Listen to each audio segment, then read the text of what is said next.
Po proslavljanju 25. oziroma 26. junija, naslednji dan se je začela agresija na Slovenijo. Imamo že v Posavju nekih posebnih dogodkov, v tistem dnevu nismo beležili, spremljali smo pa premike jugoslovanske armade po drugih območjih Slovenije. Tako da prioritetne naloge, ki smo jih takrat določili, je bilo, da se razporedi miličnike na kontrolne točke, na vse cestne relacije, ki vodijo. Zlasti smo pomočno pokrivali letališče Cerklje, tako da je bilo v bistvu vse ceste, ki vodijo letališče, so bile pokrite z policijskimi oziroma miličniškimi patruljami. In moram reči, da dejansko ta naša postavitev je pomenila dejansko blokado letališča. Torej, letališče sicer bilo odklopljena elektrika, voda, kar so storili v organizaciji teritorialne obrambe. Mi smo pa dejansko potem izvajali blokado, tako da kdorkoli je zapustil letališče, so ga miličniki kot agresorja aretirali in smo jih obravnavali kot vojne ujetnike. Tako da smo v prvem dnevu, mislim, da je bilo to 28. zasegli 2 avtobusa, ki sta prevažala vojaške obveznike oziroma vojaške osebe, potem eno tovorno vozilo, ki je prevažalo prehrano in pa oskrbo objektov izven letališča, zlasti je to skladišče kerozina v Leskovcu pri Krškem in pa prečrpavališče v Stari vasi, ta tovornjak in pa potem eno terensko vozilo. Vse oficirje oziroma podoficirje, ki so bili v teh vozilih, smo aretirali in so bili spovedani kot vojni ujetniki v dob. Civilne osebe, ki so običajno so bili vozniki, civilne osebe smo ponavotili domov.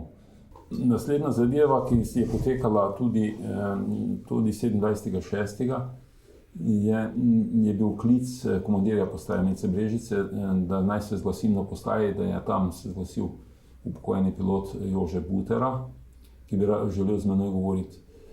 Ko sem prišel na postajo milice, je dejansko on povedal, da jim je dal seznam 20 pilotov, za katere je on trdil, da se bodo predali oziroma prestopili na stran TVO-ja, vendar da ne želijo, da želijo pač v milico. No. To je bila njegova obrazložitev, da nam zaupajo in da želijo, da bi mi organizirali ta prestop. Dogovorila sva se, da bo on je sam obljubil, da ima zvezo na aerodromu in da bo preko te zveze zagotovil izhod oziroma pobeg pilotov in da bi pa želel samo to, da jih mi naslednji dan zavarujemo in prevzamemo na enem območju Dobrave, to je ena vas ob reki Krki. In smo se pač dogovorili, da bomo mi to izvedli. On je pa preko ene kuharice na letališču obvestil pilote, da so potem izkoristili priložnosti, vsak po svoje, kakšne možnosti je našel. Nekateri so bili tudi v osami, torej oni so rekli izolirnici, torej so bili že razrešeni dolžnosti in so bili v isto nekem vrstnem priporu. Mislim, Tuljak, Penov in še nekateri piloti. Ostali so potem zapuščali letališče na različne načine. Tako da so prišli potem preko te Škulvere, kuharice, so prišli potem do Butare in njegov vikend na Gorjancih, kjer so počakali večera naslednjega dne. Z Butaro smo se dogovorili, da se bomo naslednji dan okrog 22. dobili v tej vasi Dobrava in da bomo tam prevzeli pilote. In smo se dogovorili za lozinko in pa za odziv, to, kar je takrat v vojski aktualno, mislim, da je bil kruh pa pek. Tako da to smo imeli vse urejeno. In naslednji dan smo dejansko določili posebno enoto milice, da gredo zvečer po te pilote v Dobravo. Že s posebno enoto sem šel tudi sam, ker nihče ni tega pilota poznal, tako da sem šel zaradi tega zraven in pa da sem koordiniral zadeve. In ko smo se že peljali z uprave proti Kostanjevici, je bil takoj klic po zvezi, da naj nujno pokličem po telefonski liniji. Odpeljal sem se v Kovinarsko v Krškem še ob poti in sem poklical in je takrat inšpektor z uprave povedal, da so na radijski zvezi slišali, da jugoslovanska armada ve za naše aktivnosti in da nas čakajo. To je bil tak, bi rekel, tihi alarm in dejansko nismo takrat dobro vedeli, kaj bi, ampak smo dejansko samo poostrili vse ukrepe. Tudi posebno enoti sem naročil, da smo počakali na Križaji in smo se tam potem dogovorili, da bomo nekoliko previdnejši, da treba pač paziti. In ko smo se peljali naprej proti Podbočju, je prišel ponovni klic, da je en občan iz Dobrave klical, da so tam vozili neznano osebo z brado, ki se klati po vasi.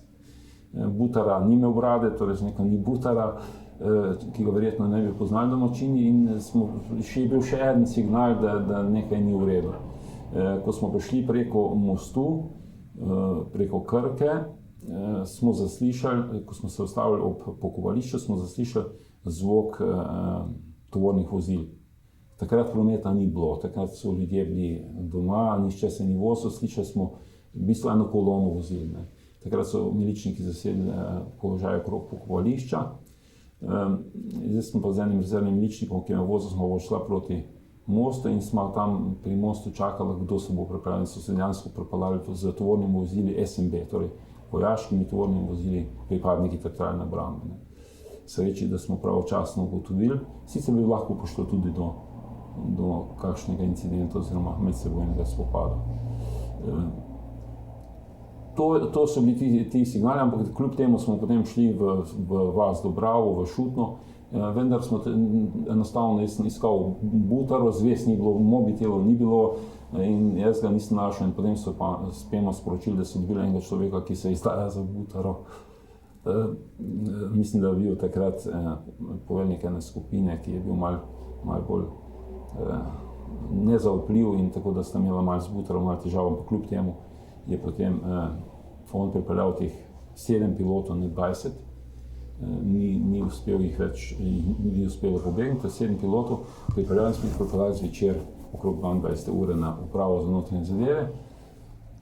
In so ti piloti potem pri nas, mislim, da ravno v tej sejni sobi, bila nekoliko drugačna, so imeli svoj štab, so ostali v milici, ves čas vojne in še po vojni, tako da pridružila sta se jim še pa 2 pilota, ki sta, eden je sam pribegnil, enega so pa pomagali rešiti pripadniki Visa, tako da je bilo skupaj 9 pilotov.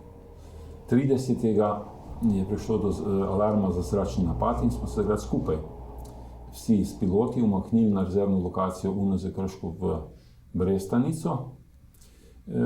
In ko so bili na tej lokaciji, sem se sicer takoj vrnil po preklicu alarma v to zgradbo uprave, je pa večji del ostalih delavcev skupaj s piloti ostalo na tej rezervni lokaciji. In so tam opazili enega upokojenega podoficirja Jugoslovanske armade, ki je sicer doma v Krškem in je stikal okrog te lokacije, to lovski dom lovske družine Brestanica. Tako da je bilo to nenavadno in smo pač bili malo zaskrbljeni, glede na to, da so piloti vsi povedali, da jih smatrajo za dezerterje in da bodo tudi z njimi tako ravnali. Tako da smo se takrat odločili, da bomo obdržali 2 pilota na upravi za notranje zadeve, 2 smo dodelili na postaji milice Brežice, poklical smo načelnika uprave za notranje zadeve v Trbovlje, Marka Orožna, in ga prosil, če lahko prevzame pilote, da bi jih namestili in pa varovali. Tako da smo potem po noči šli, komandir postaje prometne milice z enim kombijem, jaz in pa ena kriminalistka, smo šli v Brestanico. Kasneje smo minili že pilote v kombi in smo jih peljali proti Trbovljam. Ta pot je bila kar precej težavna, ker so bile barikade. Tako smo pri mostu preko Save v Hrastniku naleteli na barikado, ki ni bila označena, ni bila varovana, nič. Vozili smo precej hitro, tako da smo imeli kar težave, da smo se pravočasno ustavili. Tam je bil en civil, ki nam je povedal, da je pot proti Trbovljam slabo prevozna, ampak smo nadaljevali pot in tam je ena ožina pred Trbovljam, kjer so bili na cesti vrtalni stroji rudarski. In so vrtali v skale, ki so ob cesti. In ko smo vprašali, kaj počnejo, so rekli, da bodo v primeru, če bi armada šla v tej smeri, da bodo pač razstrelili in zato vrtajo te luknje. In potem smo te pilote v nadaljevanju oddali na upravi za notranje zadeve v Trbovljah, ki so jih namestili v domu pod Javorjem, to bo na Partizanskem vrhu, kjer so bili ves čas vojne. Poredili so jim tudi status rezervnih miličnikov in vse ostalo. Kasneje se je ostali, ko sem rekel, 4 so ostali pa v Posavju. Moram reči, da so ti piloti bili izredno koristni za nas. Mi nismo imeli nobenih znanj o letalstvu, o protiletalski obrambi in podobne stvari, in oni so pač nam odprli na tem področju nekatere stvari, oziroma so nam pojasnili stvari. Kaj pilot vidi na zemlji, če ležiš, da te ne vidi in podobne stvari, tako da ker mi smo imeli o letalstvu drugačno mnenje in smo se pač teh jeklenih ptičev bali, ker nismo imeli nobenih sredstev za boj proti njim. Penov je, kot sem že prej omenil, bil izredno koristen na kontrolni točki na Libni s svojim znanjem in podatki. Burjen je pa ves čas, ko je bil pri nas, sodeloval pri usposabljanjih, tudi usposabljal je tudi specialno enoto milice, imel eno predavanje v letalstvu za pripadnike specialne enote milice. In pa naredil je v tovarni Videm z orodjarji eno orodje za nastrelitev orožja. Mi tega nismo poznali. Mi smo vsi vzeli orožje iz skladišča ali pa to, kar smo imeli vojnega plena, smo se razdelili in smo pač puške smo imeli. S to puško običajno, katero kdo imel, nikoli ni streljal, ne? S to puško in je on pač takrat rekel, da je potrebno orožje za vsakega posebej nastreliti in smo potem dejansko izvedli, sicer po končani vojni, po 7.7. Nastrelitev orožja na strelišču v Radni in dejansko takrat smo šele videli, da bi slabo zadevali, če bi s tistim orožjem posredovali, ker ni bilo ustrezno naravnano, tako da to je tudi njegova zasluga. Istočasno moram reči, da so izredno veliko pridobivali podatkov preko svojih kolegov, ki so ostali v armadi in smo te podatke s pridom izkoriščali. Tako je bila tudi preko njih vzpostavljena zveza z Bogdan Josipom, to je en pilot, ki je ostal v jugoslovanski armadi in je bil pripravljen preleteti z letalom Orov na slovensko stran. Iz RSNZ je takrat prišel vodja kriminalistične operative Rožaj Robert in smo potem imeli en sestanek tu na upravi in smo naredili načrt prebega. V bistvu je bilo vse dogovorjeno, zataknilo se pa potem, ko bi morali drugi prevzeti vlogo in najti ustrezno letališče oziroma prostor, kjer bi pristal. Možeš, da tega prostora v Sloveniji nismo uspeli zagotoviti. Pista v Novo mesto je bila preorana, enako v Postojni, tako da nismo uspeli in ta načrt ostal nerealiziran. Je pa možeš, da je bil pa v bistvu gre za zaslugo teh pilotov. Vsi ti piloti, ki so takrat pribegnili, so bili kasneje obsojeni. Žal mi nismo uspeli še pridobiti sodb, ampak bili so obsojeni na daljše zaporne kazni, odvzeti so jim ličini.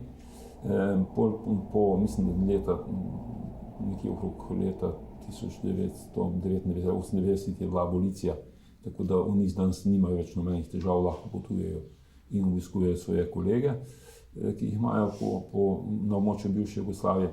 Ampak takrat dejansko so bili obravnavani kot dezerterji in so se izvajali tudi ukrepi za njihovo prijetje. Tudi v nekaterih člankih v Narodni armiji so o tem pisali. Torej, mi smo poskrbeli za njihovo varnost, istočasno smo mogli poskrbeti tudi za njihove družinske člane, ki so bili vsaj po naši oceni in po njihovi oceni ogroženi, tako da smo jih razselili po Sloveniji in smo jih vozili od Murske Sobote do Kranja. To so pravi večinoma kriminalisti, ki so preselili njihove žene in pa družine na varnejše lokacije in smo poskrbeli na ta način za njihovo varnost. V tem začetnem obdobju je bilo intenzivno spremljanje premikov armade tudi na en svojstven način.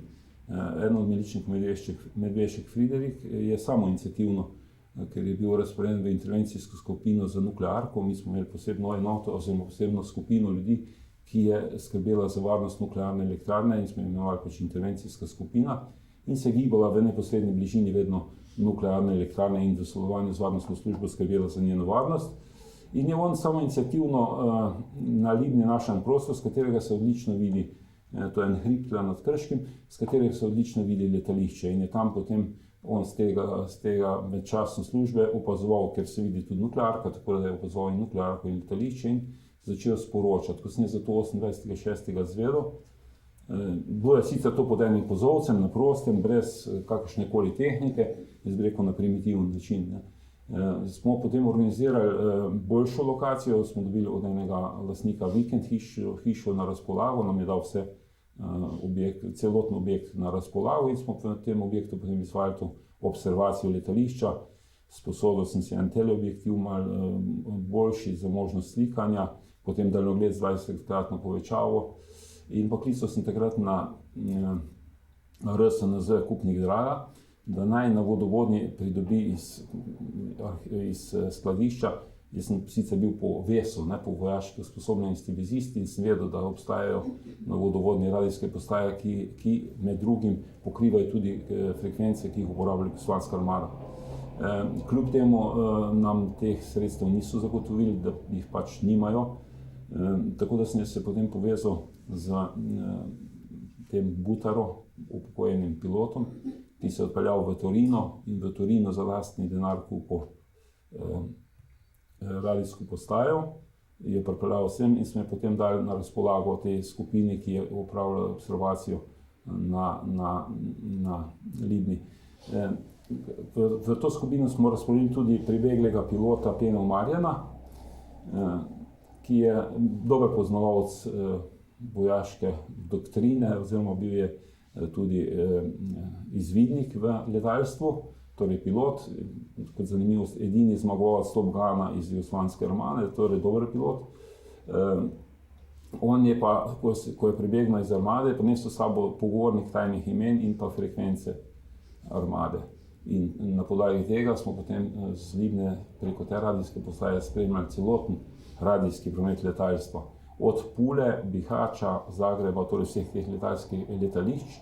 In v bistvu, ko se je letalo v Bihaću dvignilo, je on po zvezi slišal in tudi glede na poznavanje teh kod in ostalega je vedel, kam leti.